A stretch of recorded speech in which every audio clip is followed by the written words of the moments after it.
We wanted to have more than one thing in our pocket, that we didn't just want to do an Elder Scrolls, then an Elder Scrolls, and an Elder Scrolls. We knew we wanted to be in a similar vein in terms of we wanted open world, we wanted, you know, kind of role-playing elements and things like this. And we made a list of things that we might want to do. At the top of the list was Fallout.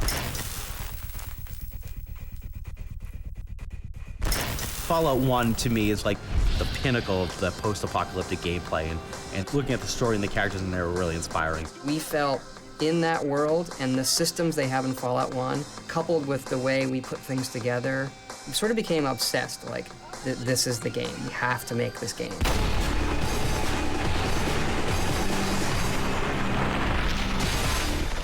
A bunch of the people who run the company knew the people at Interplay, and we pestered them, like, are you guys using Fallout? They weren't doing anything with it.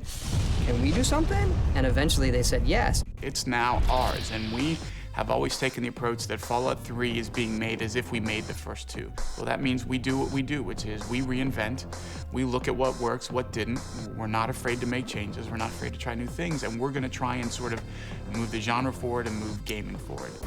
Our game is set 30-some years after the events of Fallout 2, so we didn't want to step on their fiction, but the story itself is something that we came up with based on the themes of the original Fallout. It's 30 years after the events of Fallout 2, but it's 200 years after the original atomic holocaust.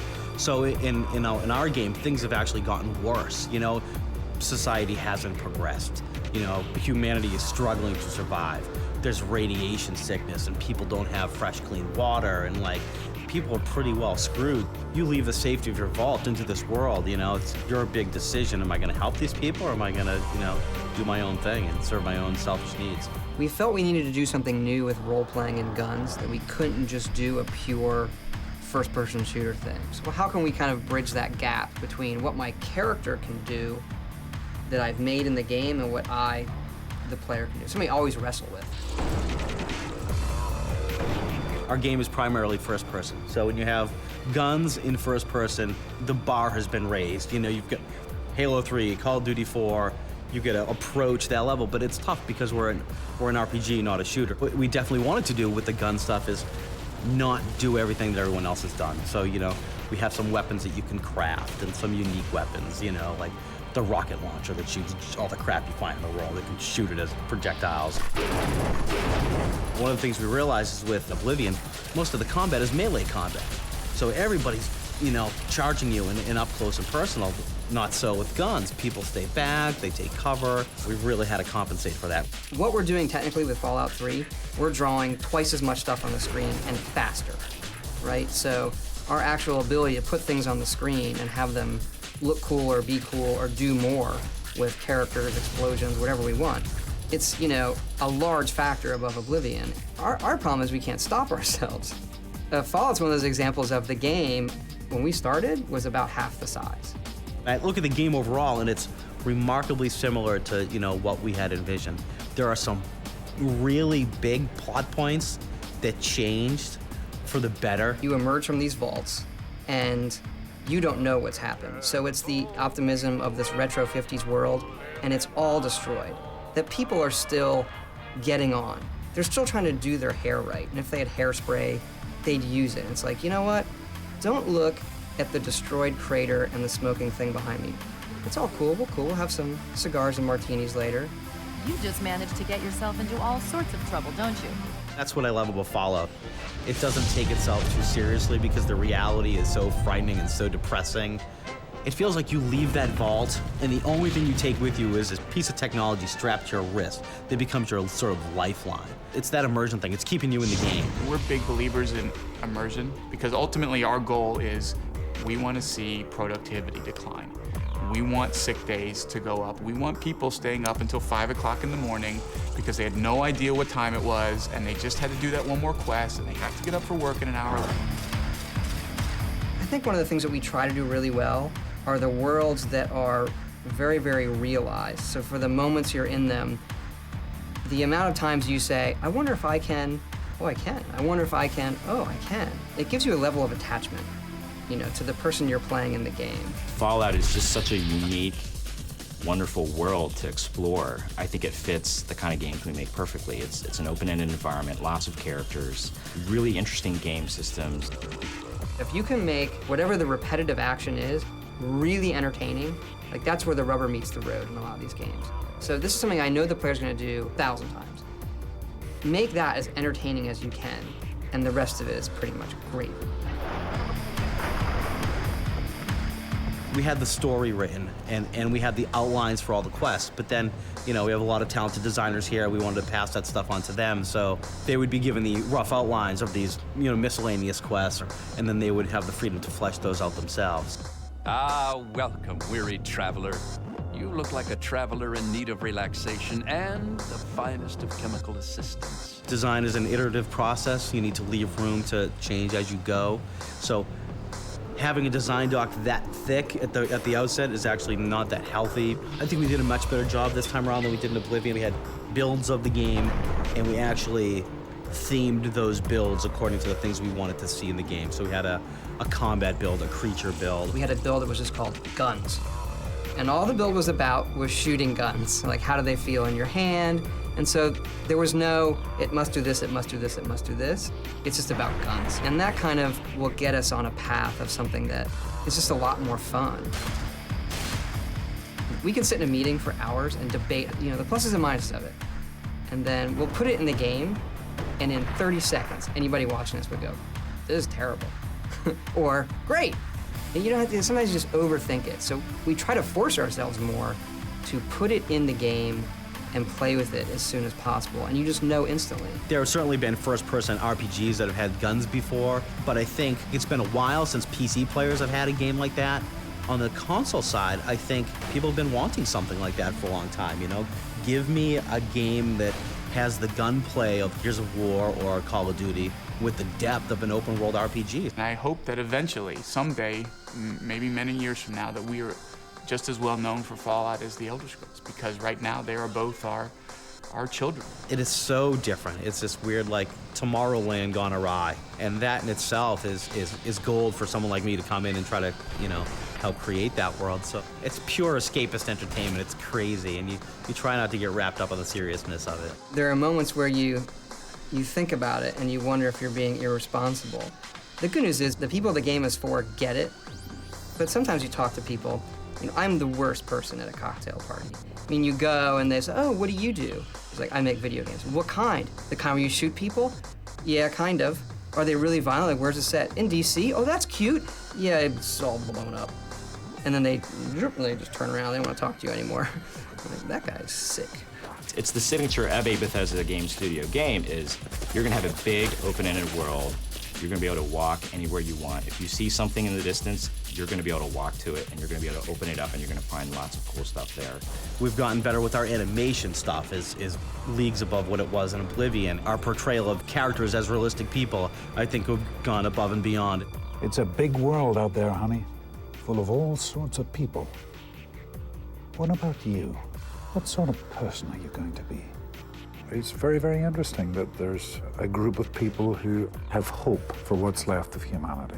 It's a very compelling story, and the young hero or heroine has to go through a series of tests, both ethical and moral as well as physical, and I think it's very, very good. Despite the destruction and despite like how depressing some of the scenes may be, they're a pure charm, and some of those are like violence done in ridiculous manner. And some of those are a line somebody says. Moriarty pisses in his still. Crazy bastard thinks it's hilarious. There are very few ideas that you can't put into a Fallout game. You know, something else that's more serious fantasy, you'd say, nah, wrong flavor.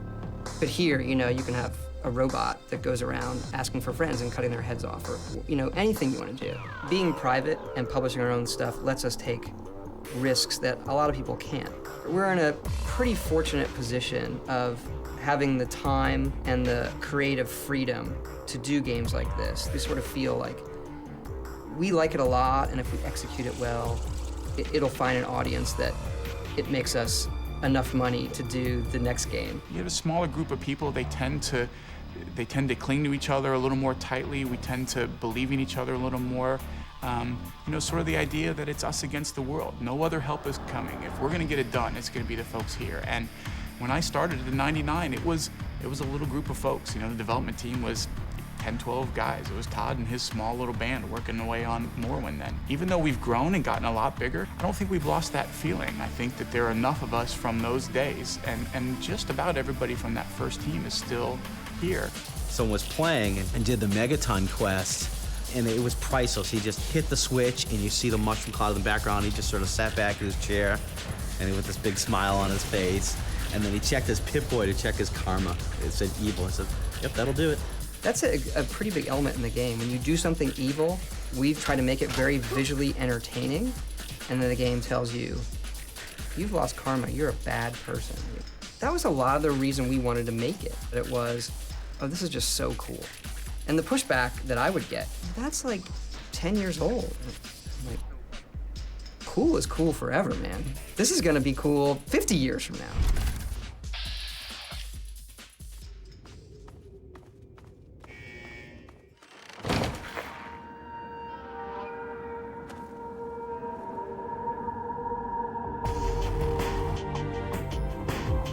In terms of art design, Fallout 3, we had several goals. One of them was to be true to the original games and to sort of, look at those as inspiration, but at the same time updated to various standards as far as the technology goes, and also just kind of inject a lot more realism and detail that you expect in a primarily first-person game. But as far as the aesthetics go, it definitely was a challenge in terms of creating a huge, destroyed, devastated world that was still pretty, fun to explore, and felt like the DC area. I try to draw what I see in my head, and the part that I see the clearest I tend to draw first. So I try to make things very story-driven, and that'll help me when I'm really, really stumped. I'll say, all right, what do I see in my head? And all right, if we got Ward Cleaver and he's kind of scared, but he found some whiskey and a shotgun. All right, things start to coagulate, and I think a lot of times these characters and situations are really, for me, they're found. And I feel like I'm documenting something that I found, and if it's unclear, it's because, well, I haven't quite found it yet. In terms of the art specifically, we were kind of given a lot of liberty to sort of decide how we want to reinterpret the game, because there's really so much you can do. Jumping up from 64 by 64 pixel sprites to full screen things. So a lot of it was just based on instinct in terms of the artist. And if we're going to redesign a certain character, if we were going to take Mr. Handy and what's the new Mr. Handy going to look like? It's like, we wanted a connection there, but at the same time we wanted to do something new and take it in a new direction, give it a new spin just to make it feel a little more fresh. I have an interest in all things 50s because I think there's a certain charisma with the music, with the automobiles, with the clothing style, the sort of jet set Frank Sinatra Rat Pack in a flying car with a martini in one hand and he's going to a big band concert. There's something that's always fun about that. And so designing any of these characters and then throwing them into the wasteland, the dark humor kicked in for me when I imagined Ward Cleaver being pushed out of his bunker, and now he's in the wasteland and he's looking for fresh tobacco for his pipe, and here comes a raider over the top of the horizon. What better kind of thing to draw do you have? I mean, that's a comic book in itself.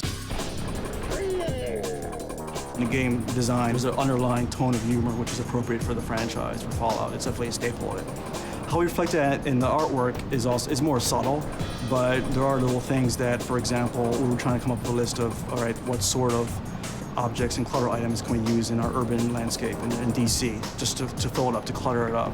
And our concept artist, Adam, came up with, he did a sketch of a coin-operated fallout shelter.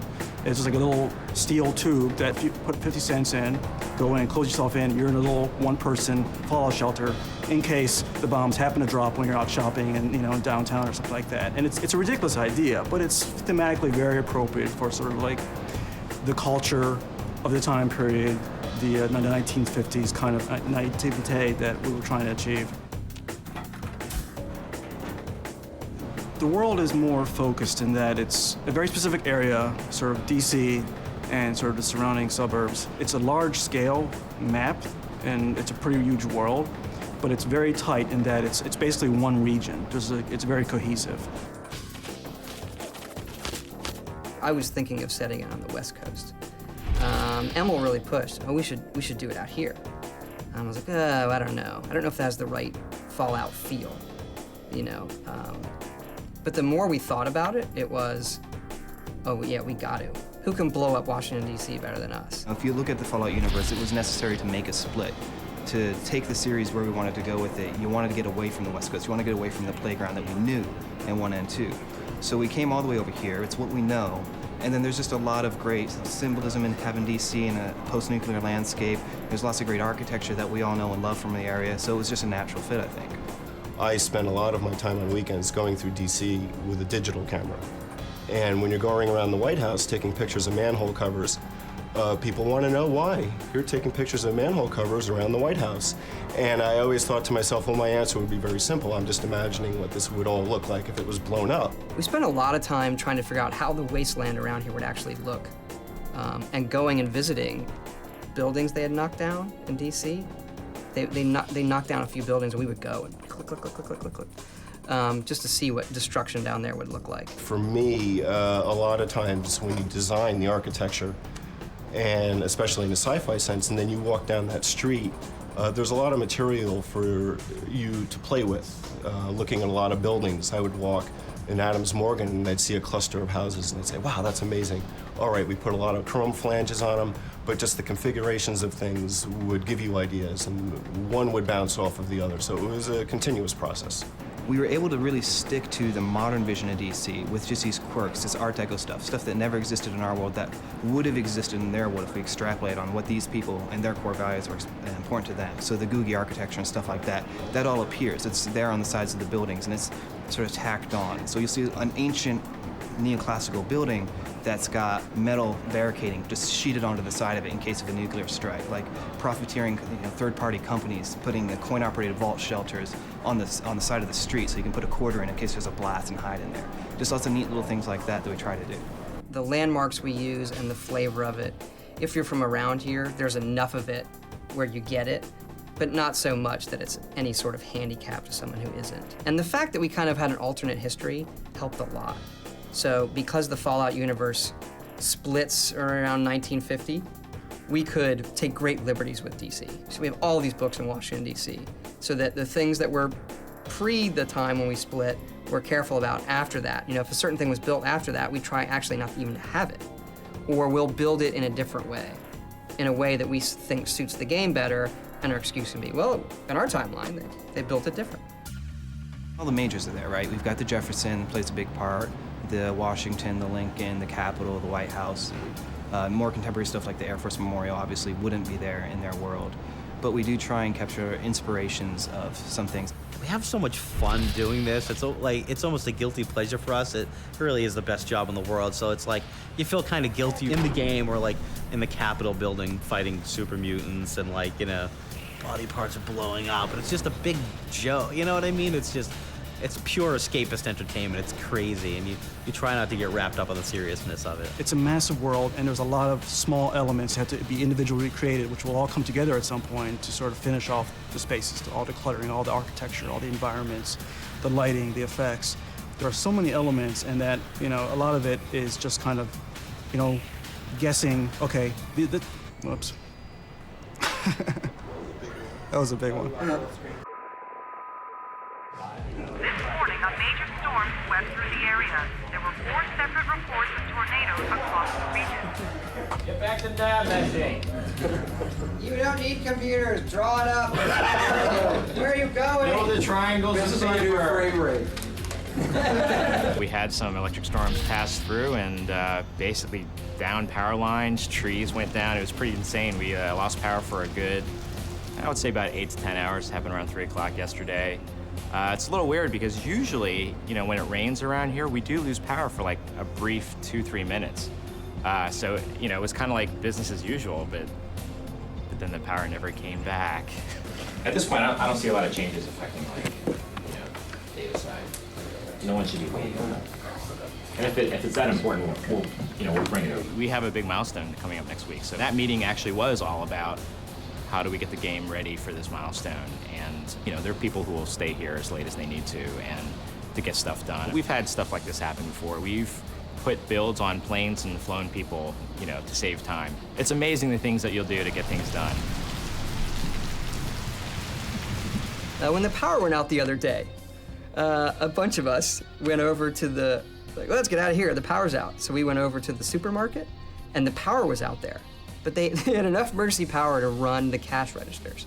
So they're feel free, you can buy whatever you want, but all of the aisles are dark. So I start walking the aisles, and I you know, do you have like the Starbucks bottle thing? I need some coffee. So we start wandering the aisles, it's all pitch black, and I'm using my iPhone as like a flashlight. And I said to one of the guys, like, this is how the world ends, man. This is cool. Like, we're in the game. Like, what else should we get? And one guy's like, antibiotics.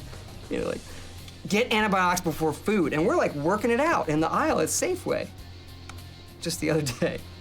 So yeah, sometimes it creeps into your head.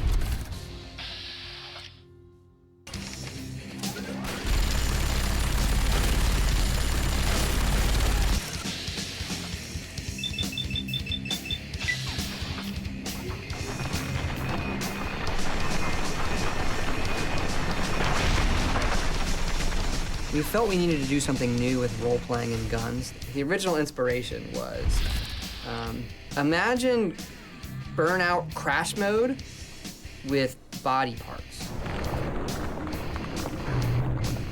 And we talked about it, and Emil came up with the name.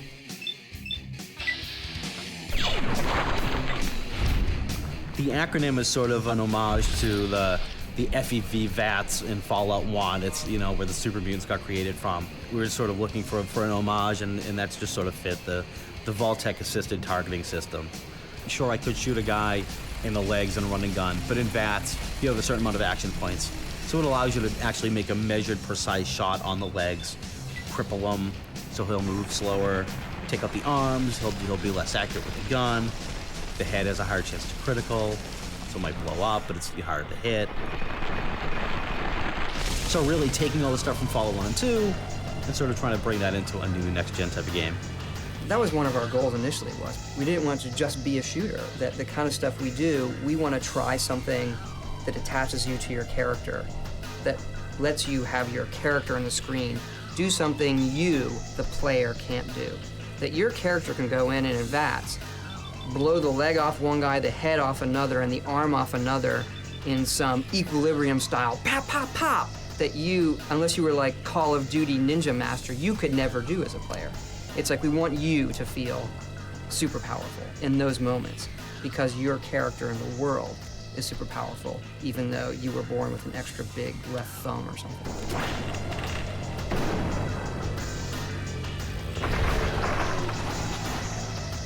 Todd's fond of saying that great games are played, not made, and that's certainly true because we knew what we wanted to do with it. We knew we wanted to have the ability to queue up shots at somebody on specific parts of their bodies and then play that back in a cinematic fashion. And that's what we knew that we wanted to do. We had talked originally about, you know, let's not have it pause the screen. Let's have it, you know, be a sort of slow motion thing. And I was like, how many times have you been playing like a first-person game and be startled by something and just want to break and just want to be able to stop and assess the situation tactically, and pausing the game and allowing you to target the body parts allows you to do that. So I'm really happy with the way that came out. We'll put something in with as many dials, tuning things as we can, and then we'd sit there and tune it week by week to, well, now it's more like this. And then people will say, well, how should I be using it? I don't know. Go use it, and then tell us what you think. And the one thing everybody loved were the playbacks, you know, when people died in fabulous ways or it showed your character doing something really cool. So we had to separate VATS really into two entities. One was the gameplay part of it, the numbers. What is my character doing when he shoots your arm? What are the numbers? How fast do I get him back? And then there was the playback, which all went to art in terms of being a cinematic joy buzzer. The thing that excites me most is the combat, the violence content especially. It is a fantastic amount of fun to get a shotgun and blow a mutant's head off in slow motion and watch the eyeballs go flying all over the screen. The mandate was to push it really far over the top. We didn't want it to be realistically disturbing. We wanted it to be cartoony. I've done a lot of it. I haven't done it all. Our previous character lead, thankfully, the person who actually scoured websites and found a lot of the photo reference that we wound up having to use. Awful stuff. Don't recommend it. And people were walking by and getting very, very, very, very sick and telling me that I should, you know, put a warning up. And so I did, because I thought it was funny. I'm a big believer that if you can make, in a game like this where you're killing lots and lots of things, if you can make that repetitive action really entertaining, like that's where the rubber meets the road in a lot of these games. So this is something I know the player's gonna do 10,000 times. Make that as entertaining as you can, and the rest of it is pretty much gravy. So we spent a lot of time just on that moment. How does it sound? What is the physics like? What's the camera like? And then adding lots of cameras so it doesn't get repetitive. I think it really adds something that's really fun and entertaining to the game that we haven't really seen before. Our game is primarily first person. So when you have guns in first person, the bar has been raised, but it's tough because we're an RPG, not a shooter. So it's a mixture of, it's not just the player skill, it's your character's skill too. The first thing we did was we took a bow and arrow from Oblivion and we made a bow and arrow gun that shot rapid fire arrows, and it didn't quite work right. So we had to build up that whole system from scratch. The hardest part has definitely been how you do gun combat within an RPG, how your stats affect your aim, affect your damage. We've been over that hundreds and hundreds of times, how much the guns spread, how much damage they do, and trying to make you feel like you're getting better as you get more powerful. It's not like Oblivion, you level up automatically because it's an experience point-based game, so that will happen organically as you play the game. You have different weapon skills too, so a small handgun is determined by the small gun skill.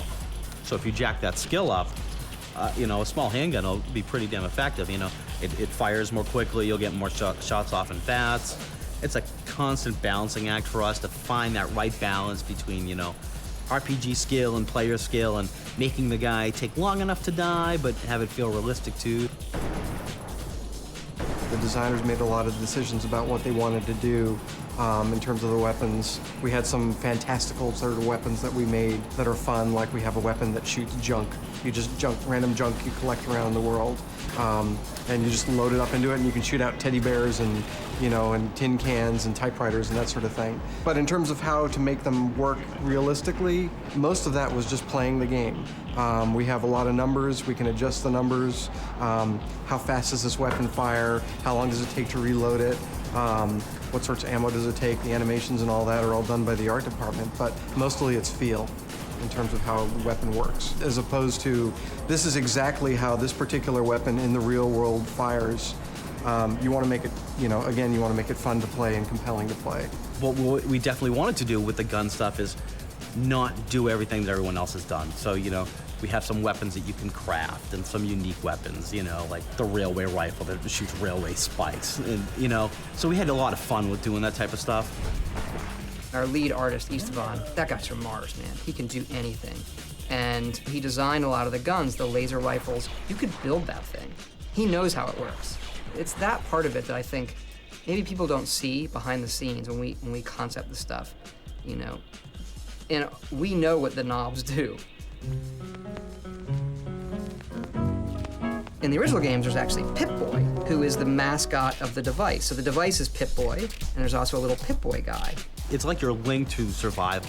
It's this device you have that's helping you manage your life. It feels like you leave that vault, and the only thing you take with you is this piece of technology strapped to your wrist that becomes your sort of lifeline. What's really fun is when you just have like your stuff in the Pip-Boy, or you're looking at a stat, and it can be very dry if you just lay them out on paper. This is what strength does, this is what intelligence does, and here's this perk called Animal Friend, and it will make animals not attack you. But when you pull it up in the game, it's your Pip-Boy flips up, it's this retro device, and it says Animal Friend, and it has this stupid picture of Vault Boy with like this giant rabbit, and there's like, you know, like, it's funny. And so it makes the act of looking at your character's stats another thing the player does all the time. They kill things all the time, and they look at their stats all the time. So you make both those things entertaining. We spent forever on the Pip-Boy. Compared to the previous projects that I've done here, which was the Elder Scrolls series, where everything is medieval fantasy and magic and swords and sorcery and things like that. Fallout 3, everything is rusty and metal and broken. So from a sound perspective, it's a lot more fun because there's a lot of Foley work that I can do that I couldn't do before, including machinery.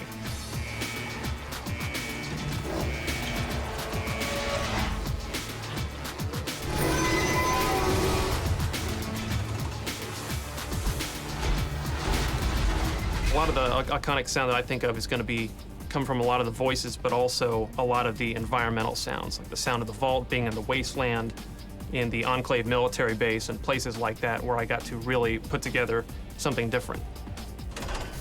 The vault is very, very sterile. It's a lot of AC noise. It's the sound of being in an office like this, maybe. Everything's very clean and controlled and sterile. A lot of the voice, I think, in particular the robots.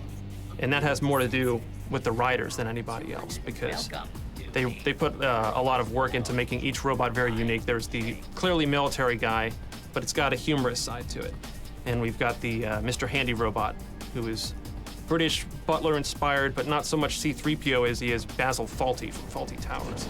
Allow me to introduce myself. I am Godfrey, your personal robotic butler. And so that kind of stuff, I think, in particular, is what's going to stand out to people and what they're going to remember. Good work. That's one less round roads to deal with. Let's get a picture together. Capture the moment.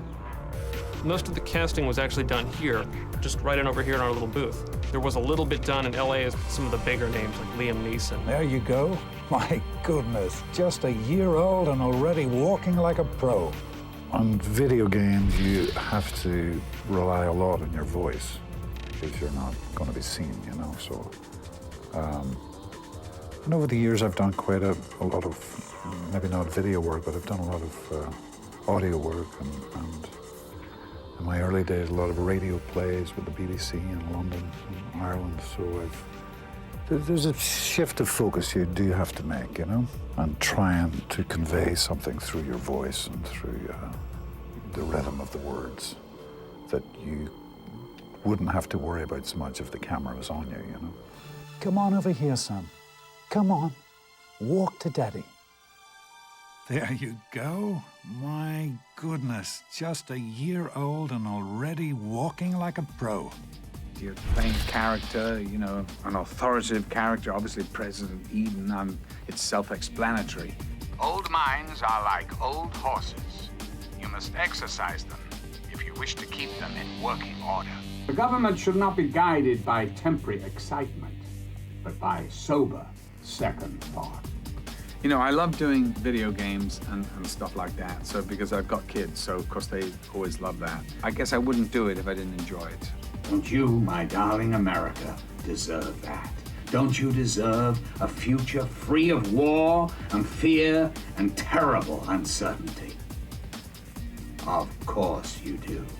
Malcolm McDowell in particular has done lots of VO work in video games before. He just kind of jumped in, we did a little bit of background on the character, and then he just started having fun with it. And it was great because it seemed like he was relaxed and having fun, and he knew if he wanted to ad-lib some stuff or go a little crazy with some of the lines. It's good that way because it almost seems to me that video game acting is kind of like makeup for a stage performance. You kind of have to exaggerate things a little bit. When they go a little bit more over the top sometimes, it seems like what you and I would consider normal in a film. Whereas when you hear it just by itself, you're like, man, I don't know, that's gonna stand out like a sore thumb. But in the context of the game, it's great. So I felt like that's what Malcolm McDowell brought to the project as well. You're simply existing, America. Postponing death for a day or two. Well, I'm gonna tell you, right here, right now, those days are at an end. The Enclave is back, America. We've brought clean water with us.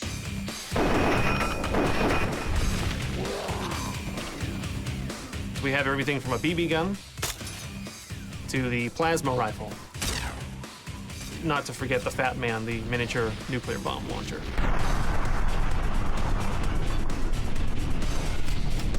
So when you fire it, it's this blast of pressurized air and rattly metal, and it's got a stupid dinner bell ring that I put on it when it's ready to fire the next round. energy weapons were much, much harder. Those were the hardest of the bunch. There's not a lot out there in terms of stock recordings to start from or any starting point. A lot of the stock recording stuff sounds really bad. It's easy to make something sound silly. It's really hard to make it sound like this is a really powerful weapon and I'm doing a lot of damage with it, and not just have it be pew, pew, pew, you know, or something like that.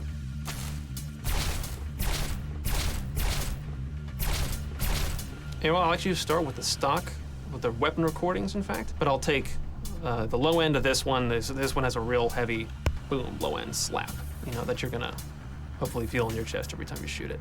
And then the high end of this one, and then a little bit more of it is Foleyed. So I'll show you a few of the items I've got here. This is the booth where we normally record all the voice actors. And so it's usually just one voice actor in the chair, script in front of them, and then the mic, and then me in the other room directing. But I also use this room for a lot of the in-house Foley recording that I do. And a lot of it is not necessarily something that I know right away what I want to record for the game.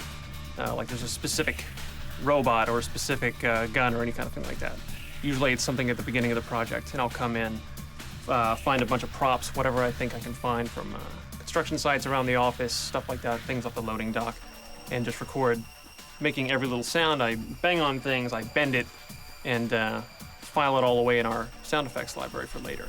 And then as the game progresses, as I need to find something to use that sound in, then it's on hand, and then hopefully I've got it organized and named in such a way that I can find it when I need it. So one thing I found during this project was I got one of these 5-gallon water jugs from one of the nice folks up in QA. And I just found if I kind of inserted the neck of the bottle without hitting the microphone, and you get this massive, kind of real deep chest bass sound if you just tap it very, very lightly on the bottom.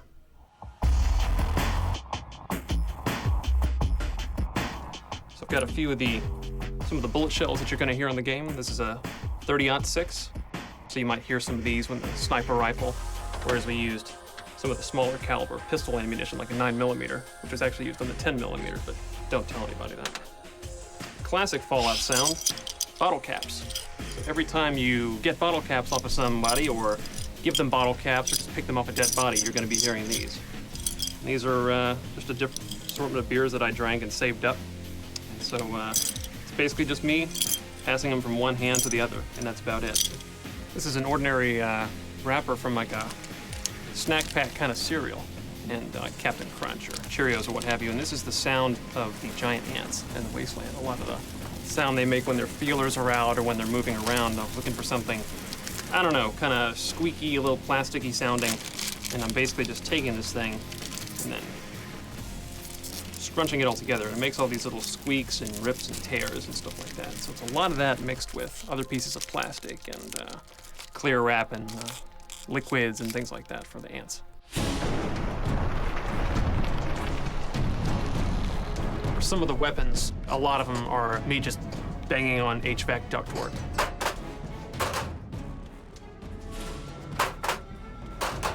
Anything where I can get a big metal ka-chunk, you know, when it fires. A little bit of that is in the double-barreled shotgun. You're listening to Enclave Radio. I'm John Henry Eden, president of the Enclave, president of America. That was something I had to figure out very early on, was the sound of anyone being broadcast over the radio. So sound-wise, there's that, because the rest of the sound, it takes place in the modern day of Fallout 3, which I can then go back to making it sound as post-apocalyptic and wrecked as I wanted to make it sound.